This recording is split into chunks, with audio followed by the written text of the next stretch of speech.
Saudara-saudara yang terkasih, senang sekali rasanya bisa menyapa kembali saudara dalam program Sapaan Gembala GKI. Saya Pendeta Sosamini dan Prazibua akan menemani perenungan kita pada hari ini. Sebelumnya mari kita berdoa. Tuhan Allah Bapa kami di dalam surga, pada saat ini kembali kami datang kepadamu untuk merenungkan firman Tuhan. Kiranya Roh yang Kudus yang menyertai setiap kami, sehingga kami dapat memahami apa yang menjadi kehendak Tuhan, dan kami dapat melakukannya dalam kehidupan hari lepas hari. Di dalam nama Yesus Kristus kami berdoa. Amin. Saudara-saudara yang terkasih, bacaan kita hari ini saya ambil dari leksionari harian dari 1 Korintus 1 ayat 18 sampai 31. 1 Korintus pasal 1 ayat 18 sampai 31. Saya akan bacakan bagi kita semua. Sebab pemberitaan tentang salib memang adalah kebodohan bagi mereka yang akan binasa.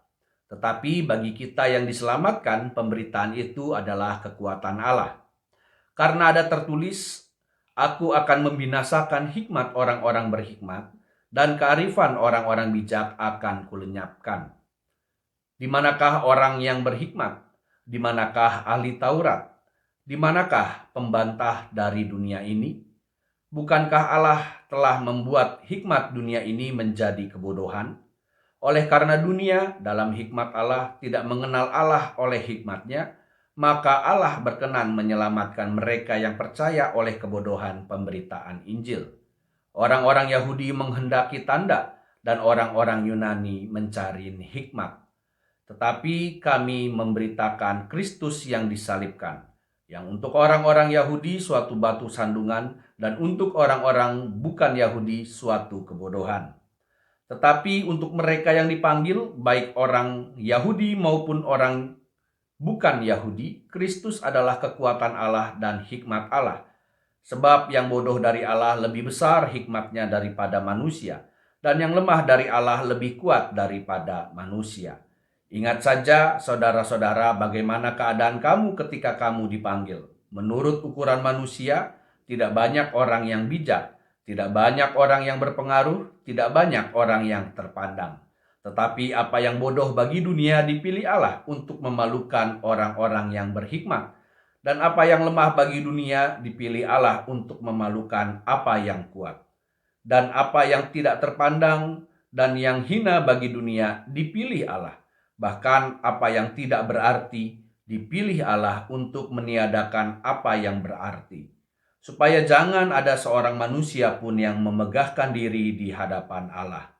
Tetapi oleh Dia kamu berada dalam Kristus Yesus, yang oleh Allah telah menjadi hikmat bagi kita. Ia membenarkan dan menguduskan dan menebus kita. Karena itu seperti ada tertulis, barang siapa yang bermegah, hendaklah ia bermegah di dalam Tuhan. Saudara-saudara yang terkasih di dalam Tuhan Yesus Kristus, kita sebagai manusia punya kecenderungan untuk menilai segala sesuatu di sekitar kita atau segala sesuatu yang terjadi dalam hidup kita. Kita menilai makanan yang kita makan enak atau tidak enak. Kita menilai musik yang kita dengar enak, merdu atau tidak. Atau kita menilai peristiwa yang terjadi dalam hidup kita ini sesuatu yang baik atau buruk, sesuatu yang menguntungkan atau yang merugikan bagi kita. Dan untuk menilai itu kita memerlukan sebuah ukuran tentunya. Ukuran itu bisa kita dapatkan berdasarkan pengalaman, berdasarkan pengetahuan, dan kita tetapkan sebagai sebuah patokan bagi kita untuk menilai segala sesuatu tadi. Dan penilaian setiap orang belum tentu sama, karena ukuran dari setiap orang juga belum tentu sama. Seseorang satu dengan yang lain bisa memiliki cara ukur atau cara penilaian yang berbeda-beda, bahkan terhadap hal yang sama sekalipun.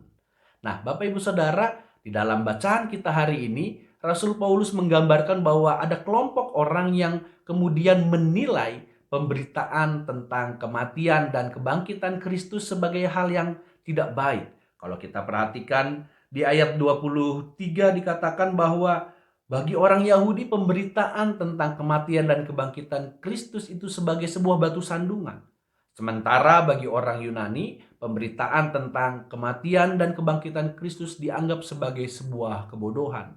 Mengapa demikian? Di ayat 22 dijelaskan bahwa karena orang Yahudi memiliki sebuah ukuran, yaitu mereka mengukur dan menilai segala sesuatu berdasarkan tanda. Mereka menghendaki tanda untuk mengetahui apakah ini hal yang benar atau salah.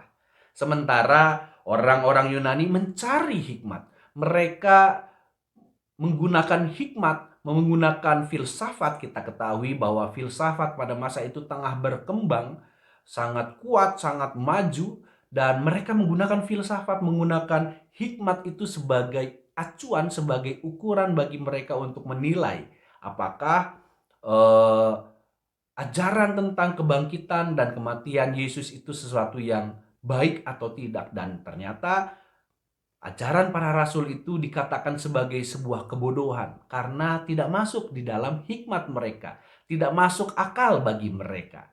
Nah, Bapak Ibu Saudara yang terkasih, kita juga dalam kehidupan kita mungkin seringkali bisa terjebak seperti orang Yahudi atau orang Yunani yang disebutkan oleh Rasul Paulus di dalam 1 Korintus 1 ini. Kita bisa jadi menilai segala sesuatu, bahkan menilai peristiwa dalam hidup kita sebagai sesuatu yang salah, sebagai sesuatu yang tidak baik karena kita menggunakan cara atau menggunakan ukuran kita sendiri. Nah, karena itu Rasul Paulus mau mengingatkan kepada kita melalui bacaan kita hari ini bahwa hikmat yang berasal dari Allah tidak sama dengan hikmat yang berasal dari dunia. Ukuran yang digunakan oleh Allah tidak sama dengan ukuran yang digunakan oleh kita manusia. Apa yang dikatakan bodoh oleh dunia belum tentu dikatakan bodoh oleh Allah. Apa yang dianggap lemah oleh manusia bisa jadi bukan sesuatu yang lemah bagi Allah. Karena itu mari kita diajak untuk bersama-sama tidak menggunakan hikmat kita sendiri, tidak menggunakan ukuran kita sendiri. Mengapa? Karena ukuran kita sendiri biasanya akan berpusat pada diri kita. Kita mengukur segala sesuatu berdasarkan kemauan kita, keinginan kita. Sementara hikmat Allah mengukur segala sesuatu itu tentu saja berdasarkan kehendak Allah yang pastinya baik bagi kita. Nah, saudara-saudara yang terkasih di dalam Tuhan Yesus Kristus, mari kita mulai belajar untuk merendahkan diri kita, untuk mengakui bahwa ukuran kita, ukuran yang kita gunakan selama ini belum tentu adalah ukuran yang pasti benar. Bahkan walaupun kemudian ukuran itu atau cara berpikir kita itu untuk menilai sesuatu kita anggap sebagai sesuatu yang baik begitu ya, tetapi berikan kesempatan bagi Allah untuk menunjukkan hikmatnya bagi kita. Sehingga kita tidak terjebak dengan keinginan kita, keegoisan kita, dan kita mampu untuk meninggikan Allah. Bagaimana cara kita mengetahui apakah ini adalah hikmat yang berasal dari Allah? Cukup mudah Bapak Ibu Saudara. Setidak-tidaknya Paulus menggambarkan bahwa kalau ini hikmatnya berasal dari Allah, maka pasti Allah yang akan dimuliakan. Bukan diri kita, bukan kebenaran versi kita sendiri, tetapi sebuah kebenaran yang berasal dari Allah akan menjadi sebuah kemuliaan dan kemegahan bagi Allah. Karena itu di ayat 31 Rasul Paulus mengingatkan kepada kita, barang siapa yang bermegah, hendaklah ia bermegah di dalam Tuhan. Agar kita tidak menjadi orang yang bermegah dalam diri kita sendiri, kita mau merendah dan mau membiarkan Tuhan menunjukkan hikmatnya bagi kita. Sehingga kita tidak salah menilai, kita tidak salah ukur terhadap segala sesuatu yang ada di sekitar kita. Dan apalagi kemudian kita memaksakan ukuran dan penilaian kita kepada orang lain. Marilah kita menjadi orang-orang yang mau membuka diri bagi hikmat Tuhan. Mari kita berdoa.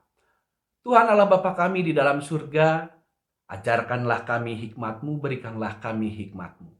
Dan ajar kami untuk dapat merendahkan hati kami, merendahkan diri kami, sehingga kami mau terus memeriksa diri kami, sehingga kami terhindar dari pembenaran terhadap diri kami sendiri.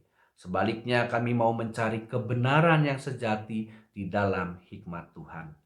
Pimpin kami ya Allah, sebab kami mau berserah kepada kasih-Mu. Dalam Kristus kami berdoa. Amin.